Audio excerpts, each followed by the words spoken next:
اللغز اللي ما بيتحلش، مكعب الروبيك كيوب اللي مهما حاولت تحل فيه مش بيتحل.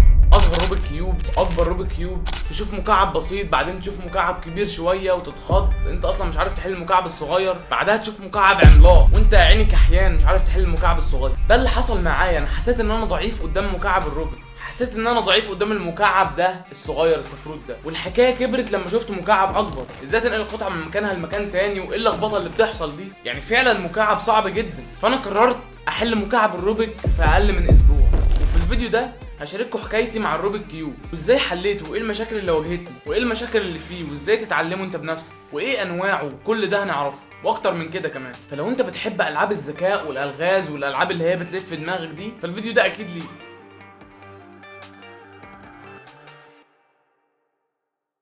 لو انت ما تعرفش روبيك كيوب، فده مكعب بنقعد نلخبطه بشكل غريب كده لحد ما نحله، في حد يديهولك ملخبط وانت تحله وتخلي كل الالوان زي بعض. ازاي بقى؟ وبيتحرك حركات معينه، بيتحرك حركات معينه بخوارزميات معينه، يعني لحد ما كل معين ايه، وبيتحرك حركات معينه بحيث بحيث كل وجه ياخد لونه. فالنهارده هشارككم حكايتي، بس في الاول ما تنسوش تعمل لايك وشير وسبسكرايب يا جماعه، عشان انا بتعب قوي في الفيديوهات اللي انا بعملها دي، والله العظيم بتعب. تعبان يا كابتن. لا والله تعبان. المفروض تشتركوا في قناتي. انا بص، اول حاجه حكايتي مع الروبيك كيوب، اللي حصل معايا خلاني اشتري الروبيك كيوب. اول حاجه يا جماعه، انا كنت رايح اشتري بنك الحظ لاخواتي، عادي جدا واحد رايح يشتري بنك الحظ مع اخواته بدل التليفونات والحاجات دي، واحنا بنحب احنا بنموت في بنك الحظ، احنا اكتر ناس في العالم بنحب. فروحنا نشتريها لقيناها ب 20 جنيه، دي حاجه مش مهمه خالص. المهم ببص في المكتبه وعمال اشوف شكلها عادي، ببص في المكتبه لقيت حاجه بتلمع، لقيت حاجه كده من بعيد عماله تلمع، هي مش بتلمع بس يعني انا شفتها بتلمع. انا طبعا بشوف اللعبه دي كتير مع ناس وبس، ولا عمري لمستها ولا عمري جربتها ولا عمري عملت فيها حاجه، مش عارف بتلعب ازاي. فقلت للراجل هو بكام المكعب ده؟ انت واخد بالك المكعب ده مش عارف اسمه اصلا. الراجل قال لي انهي واحد فيهم؟ قلت له المكعب ده بكام اللي هو اللي هنا ده؟ قال لي ب 20 وب 35. قلت له طب ايه الفرق يعني؟ قال لي ده مستورد وده مصري. طبعا قلت له عايز اشتري المصري يعني. لا بهزر، ما قلتلوش حاجه،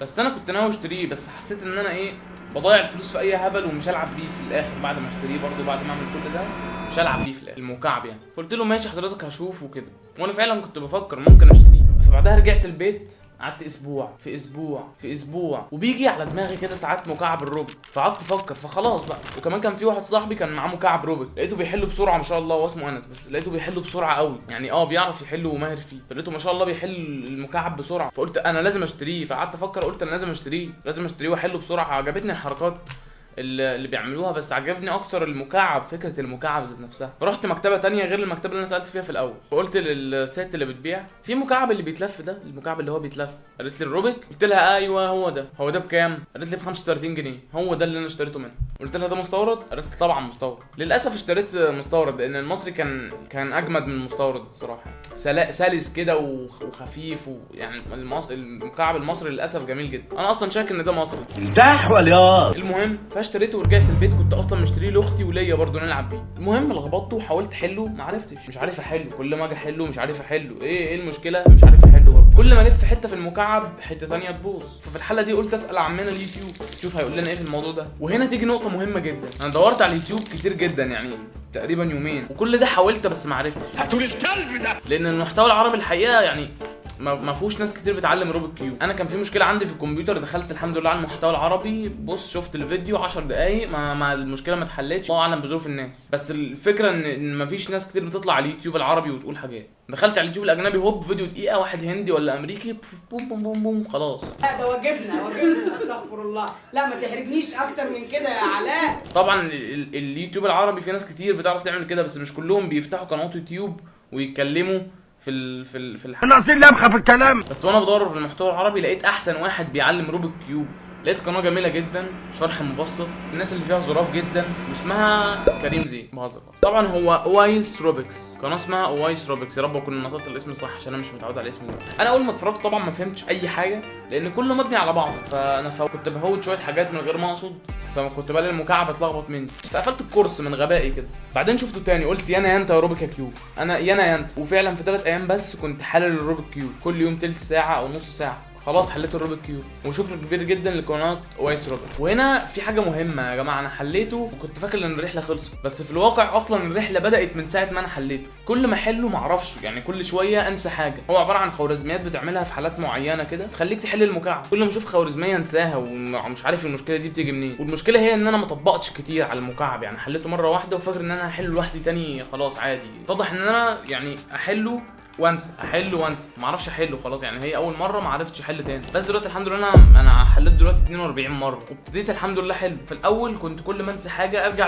الفيديو يقول لي اطبق مش عارف ايه، من كتر التكرار ومن كتر التطبيق بقيت اعرف احل. عشان ما ادخلش على الفيديو كل شويه كتبت ورقه فيها الخوارزميات، كل مثلا ايه خوارزميات، خلاص بقيت احل لحد ما خلاص ايدي خدت عليه بقيت احله لوحدي. ولو انت عايز تتعلم مكعب الروبيك انصحك تعمل كده، لان انا خبرتي يعني اسبوع في مكعب الروبيك. خلي ايدك تاخد على المكعب والحركات وهتلاقي نفسك بتحله. اهم حاجه في مكعب الروبيك ان ايدك تاخد على الحركات وتعرف ازاي تحله. طبعا نيجي هنا بقى لفايده مكعب الروبيك. ايه هي فايدته؟ انا لاحظت ان فايده مكعب الروبيك انك بتقعد تربط حاجات ببعضها. يعني دي لو عملتها كده هعملها تيجي كده، بتقعد تربط حاجات ببعضها وسحله كبيره بتخليك تفكر، بس سحله بتتبسط بيها بصراحه. واهم حاجه انه بيريحك وبيفصلك عن الدنيا اللي انت عايشها دي ويخليك تركز فيه هو. ولو انت شخص ما بتقعدش غير على الموبايل بيخليك تركز في حاجه. سيبك من اللي هو الموبايل والحاجات دي، حتى لو 5 دقايق تعمل حاجات تانية حتى لو 5 دقايق. وعلمني كمان ان انا فشلت هوصل للهدف في الاخر. بحاول 10 مرات وافشل، بحاول 10 مرات وافشل، احاول لحد ما خلاص حليته في الاخر. كل ما احاول احل وافشل لحد ما الحمد لله في الاخر حليته. اصلا روبيك كيوب ده اتعمل سنه 1974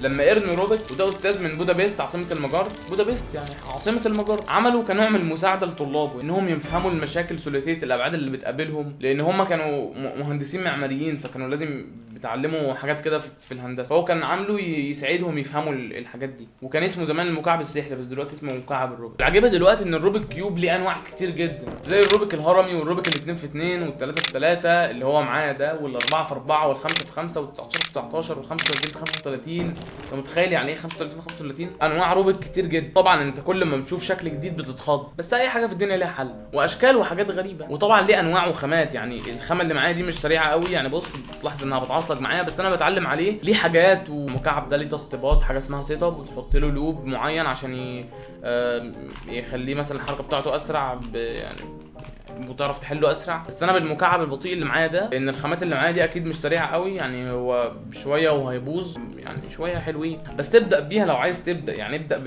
بالحاجات دي لو عايز تبدا الاول وتعلمه بالحاجات الرخيصه دي، وشوف بقى هتحبه ولا مش هتحبه. هات لك واحد ب 20 جنيه، هات لك واحد ب 35 جنيه الاول بس. يعني انا اسرع مره حليته كان في دقيقتين ونص، وده كان انجاز كبير بالخامه اللي معايا دي. واهم نصيحه لو انت عايز تحل الروبيك كيوب لازم تعود ايدك على الحركات كويس قوي يعني، وتمسكه ماسكه صح. وبفكرك لو عايز تبدا ابدا بحاجه رخيصه في الاول عشان تشوف هتحبه ولا لا. بعد كده بقى يا عم لو عايز تكمل فيه وتحل روبيك كيوب 4 في 4 و5 في 5 قول السؤال تاني وتخش مسابقات براحتك ان شاء الله يا عم. ربنا يفوقك ان شاء الله يا عم، ربنا يفوقك وبراحتك. عايز تكمل فيه كمل، مش عايز خلاص. اهم حاجه بس ما تحطش حاجه لنفسك، وابدا باي حاجه حتى لو كانت رخيصه، وان شاء الله ربنا يكرمك وتشتري واحد تاني خامته احسن. وبمناسبه الجهد والوصول للهدف اللي بيعلمها لنا روبيك كيوب، ممكن تشوف الفيديو اللي هيظهر لك دلوقتي ده، ان الراجل ده رغم كل حاجه في حياته بقى من اشهر علماء العالم رغم كل حاجه في حياته. مشاهده ممتعه.